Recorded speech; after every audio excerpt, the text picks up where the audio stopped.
Dans l'épisode 3 de Jujutsu Kaisen saison 3, il ne se passe presque aucun combat, et pourtant c'est peut-être l'épisode le plus important jusqu'à présent. Parce qu'un personnage jusque-là mystérieux commence enfin à parler. Et ce personnage, c'est Tengen. Mais qui est vraiment Tengen, et surtout, qu'est-ce qu'il est en train de nous expliquer? Cet épisode marque une pause dans l'action pour poser les bases de tout ce qui va suivre. On quitte les affrontements pour entrer dans la compréhension du monde de Jujutsu. Et au centre de ces discussions, il y a Tengen, un personnage présent depuis longtemps dans l'histoire, mais dont le rôle restait très flou. L'épisode 3 change complètement ça.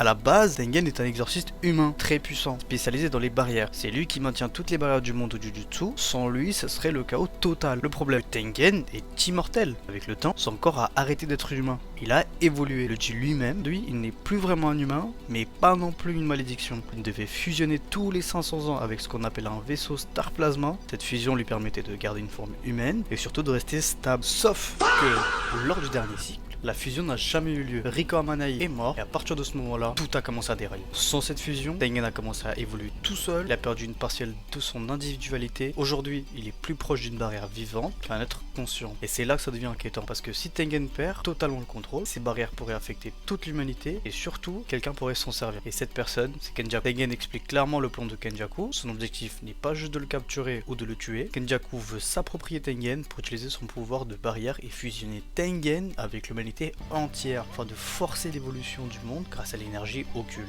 En clair, un monde, tout le monde serait lié au Jujutsu, que ça plaise ou non. Et si l'humanité fusionnait avec lui, comme le veut Kenjaku, ce ne serait pas une évolution positive. Ce serait la fin de l'humanité telle qu'on la connaît. Plus d'individus, plus de libre arbitre, juste une masse reliée par l'énergie occulte. Il veut que certains exorcistes restent avec lui dans le sanctuaire pour assurer sa sécurité. Et ça, malgré toutes les barrières qu'il a déjà mises en place, parce que même Tengen le sait. Si Kenjaku met la main sur lui, ne serait-ce qu'un instant, tout est fini. Il est prêt à accepter des énormes sacrifices si ça permet de préserver l'équilibre du monde du Jujutsu. Et c'est ça qui rend cet épisode aussi lourd. Il pose les bases de tout ce qui arrive ensuite. Le plan de Kenjaku, la mission pour libérer Gojo et le fait que Tengen est désormais un enjeu central du conflit. Donc oui, il n'y a pas de combat dans cet épisode, mais clairement c'est l'un des plus lourds en termes d'histoire.